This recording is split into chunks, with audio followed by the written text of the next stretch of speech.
Oh, hi. I just was looking through some old photos and found this photo from 1997 in the summertime when I was living up in Lake City, Colorado. And that is my white Toyota extended cab 4x4 truck. That was my work truck during that time period. And this is on top of some mountain, and that's me right there with my Carhartt jacket. And Tiger. There's Tiger, Terry Finn's dog. But I was trying to figure out where this photo was taken. I couldn't figure it out. And but before I go into that, I want to do. I got this little outline here, so I'm going to do introduction. So there's a couple photos, and so I want to introduce a couple people. So there's Shannon Walsh, my friend and work buddy when I was up there. That's my uncle, my late uncle Terry Finn. And so Terry Finn and Shannon are part of this story. And then also, here's another photo. And this is Skip Hewitt. So that's my uncle Larry there, another uncle. And this is Skip Hewitt, a surveyor that and friend we knew going back to the early 90s. And so Skip is part of the story as well. And I'll come to that in a minute. But that's Skip. And so that's introductions. Okay, so we go back to this picture, this photo. So I was trying to figure out where this was, and I do remember that on one of the trips, me and those Mexicans, Ronaldo and Francisco, in my white truck, we were coming back from Stony Pass, which is down near Howardsville, near Silverton. And on the way back, we came up over Engineer Pass, and there's Engineer Pass. This is Mineral Point. There, that little thing is showing Shannon Walsh's mining claim that he sold. So coming up through Mineral from Animas Forks and going up Engineer Pass, I remember there's this switchback where the dirt road continues up. And so I was thinking that photo was up here. And so I was looking around up there, looking around, couldn't figure it out. I emailed the photo to Bruce Vierheller, asking if he could figure it out because he probably knows that high country by the back, like the back of his hand. He was a contractor back in '91 who built Terry Finn's cabin outside of Lake City, and so I thought he might be able to figure out what it is. But while I was waiting to hear back from Bruce, who's now the mayor of Lake City, I started like looking through some other photos, and I found, and this was interesting. So I found a few other photos. Let me go to back to that photo. Where are you? Okay, so here's the photo of the truck. Then I found another one of the truck. This is looks like Ronaldo, so I probably took that photo. And then another photo of the truck, and that's either Ronaldo or Francisco. So I'm seeing these more photos that's helping me try to figure out the location. And then there was another this photo. It's like, oh well, wait, there's the truck, and I'm like, wait, that doesn't look like the backside of Engineer. And then I found another photo, and I put these in order. It looks like back then, 25 years ago, I took like a panoramic view with a bunch of photos. So here's another photo, looking up that way. Here's another photo, and I'm like, wait a minute, that's American Basin. So this isn't backside of Engineer. This is some peak near American Basin. And the next photo to the showing this road, and that's looking towards like Silverton and Engineer Pass. But American Basin was the one that gave it away. And here's another one. So this was some saddle, and I was like, wait a minute, this was when we were surveying. So Skip was with us, and Shannon was with us, the two guys I just showed you photos of. And last photo here was this in looking down into this bowl here, and back to this original spot where there's Ronaldo, and there's my truck, and there's this hill. So that was on a surveying trip. I think that's probably the last photo. Yeah, that was the last photo. So that's so when I started looking again, I was like, where, you know, where could that have been? And so American Basin is here. So here's American Basin. So that photo was looking down American Basin. So I was able to figure it out. And this was a mining claim my Uncle Terry had.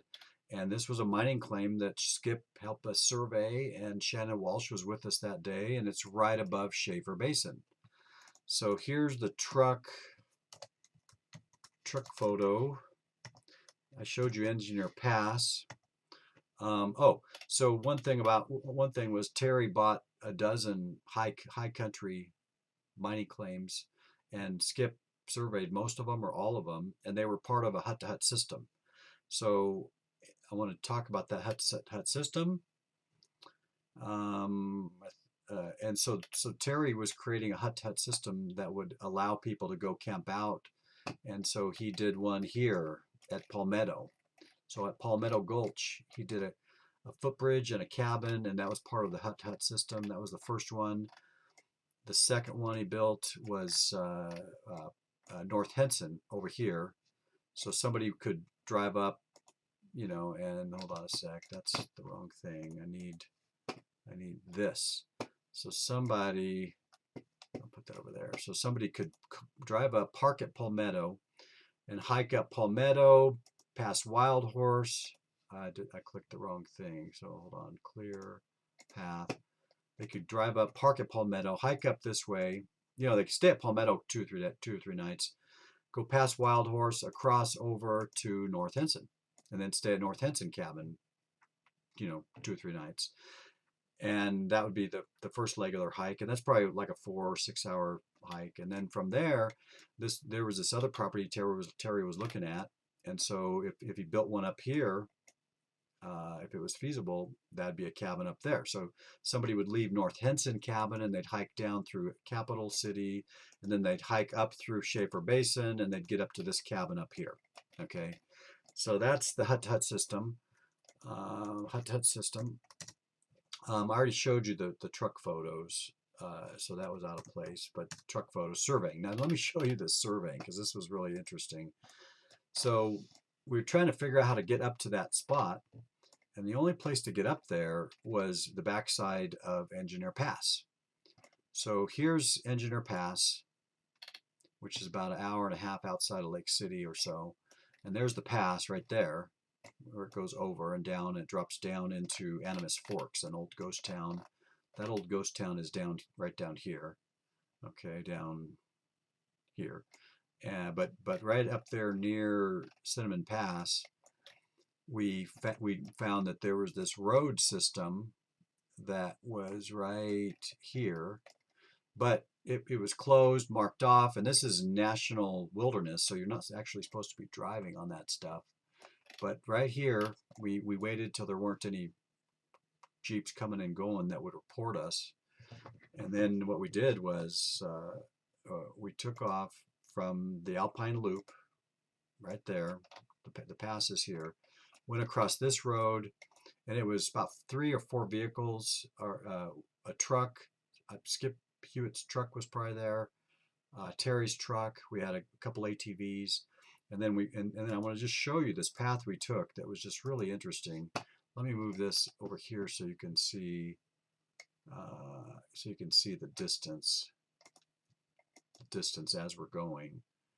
And so we went here. We kept going through this little bowl here, and across over to here, and down over here, and here, and here, across over to there, over to here, up over this little saddle, down here, over to here, this looped like this over to here, and then this here, we went across here. Now, when we got over here, at that time in 1997, this was totally covered with snow, and I remember we had to wait there and Shannon was just amazing how Shannon could dig like all this through the snow at such a high elevation. I was getting sick trying to do some of that, but Shannon dug through the snow, and then all our vehicles could pass over the snow, and we were taking turns digging, but mainly Shannon.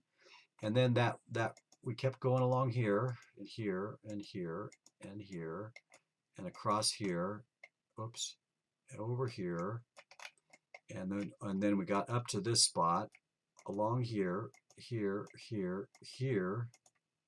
and then up to the mining spot. That's where our destination was, and then Skip Hewitt began doing all his surveying to mark the four corners.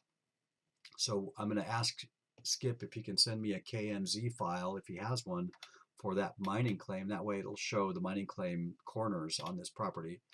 But that's where, right there is where I basically parked my truck, and we were taking photos of my truck, and that's the background. So if I go like this and circle around like this, and then come over here like this and show it from the back side, then you can see there's American Basin right there. So that was one of the photos. That's how I found the location. Let me go back like this and zoom out and show you this zigzagging. If the BLM caught us up there, they would have confiscated our vehicles. But it was a 3.25 mile trek that day to explore, and it was quite an adventure, and it was quite fun. And just that finding that old photo of that truck caused me to relive this whole adventure. But that was just spectacular. So let me show you again those photos. So that was the photo. The camera was here, and I was taking photos looking this way to the east, and then the southeast, and then the south, and then the southwest, and then the west, and all the way around. And one of the photos is showing this bowl, and one of them showing American Basin. But let's go back to, let's see, back to here. So we're going to go backward now. So that's looking at Schaefer Bowl, Schaefer Basin, and then that's looking towards the saddle where his property is Terry's mining claim was along this saddle where it was being surveyed, and then that's looking at the path. We came around that edge and around through there, and this might have been one of the spots where Shannon was digging us out of the snow. And then that's American Basin. See American Basin right there, beautiful. And then this is looking to the east of American Basin, which that would be the Alpine Loop. That might even be Sunshine Mountain or Red Cloud Mountain over there. And if that's Red Cloud Mountain, then White Cross might be one of these peaks here, probably right there. That's probably White Cross. It's something called White Cross, and from the Alpine Loop you look up and you can see this little white thing shaped like a cross. This just was a natural thing. And then there's this hill that at first I thought was the back of Engineer, and then there's my truck. And then so we talked about the surveying. We showed you the path to Schaefer Basin. And then back to talking about, I'm going to show you some Palmetto photos of the Palmetto cabin, which was part of the hut-to-hut system. But I was talking with one of my associates, Debbie, and I realized that probably the common perception of hut-to-hut system is these little, quaint, tiny, drafty little cabins, which, trust me, that would be ideal. You're way out in the high country, way up in the Rockies, even above timberline, and if you're out and exposed, that's one level of freezing. And I've been out there in snow and rain, freezing with no shelter. Another higher level is a tent. You have a tent, it's a little bit better, but still not much. But then even if a hut-to-hut was a shed, like a 10-foot by 12-foot shed with a bunk bed and a stove where you can get out of the cold, that would suffice as a hut-to-hut system. But Terry, my late uncle, just had this incredible idea to make these spectacular cabins, and so I'm going to show you those Palmetto cabin photos. So these are, I'll just call it hut-to-hut photo, cabin photos, and then we'll be done with this video that's taken 14 minutes so far. Okay, so let's see, where are we? So we're going to, here we go. Okay, so this is that one cabin. I'm going to show you a bunch of photos, 10 or 15 photos of this one cabin. And let's see, where are we? Okay, so that's the view. I lived in this cabin for 5 months while me and Shannon and Josh Colombo and different people were helping to build this. Here's another one. Here's the downstairs bedroom. Here's another view of the downstairs bedroom area. It's kind of open. We put in a footbridge from the cabin across this canyon, 165-foot spanning footbridge that was a canyon 60 feet deep. Here's another view of that cabin with the footbridge. Here's the stairway going up to the loft where there were 2 queen-size beds for extra people, but this is where we spent our time cooking and warming up and hanging out when we weren't working. Another view. These photos are just spectacular. There's another view of the suspension footbridge. There's a view, I think that is of Wild Horse Peak, which I'm not sure. There's the bathroom and shower. There's another view of the cabin, must be from maybe an aerial, like a drone.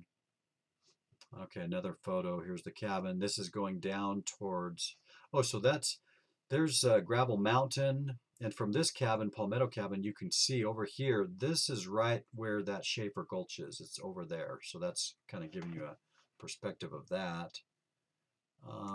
Here's a drone taking a video of the photo of the cabin. That's solar panels, patio with a bench, suspension footbridge. This is upstairs in the loft, 2 queen beds, nightstand, and a window. Here's the suspension footbridge from down in the gulch below it. Another view from in the cabin. Another cabin view. Here's the front door of the cabin. Here's the view of the kitchen and the loft and the bedroom. Another photo showing you the kitchen area where we cooked many a night. Another kitchen photo.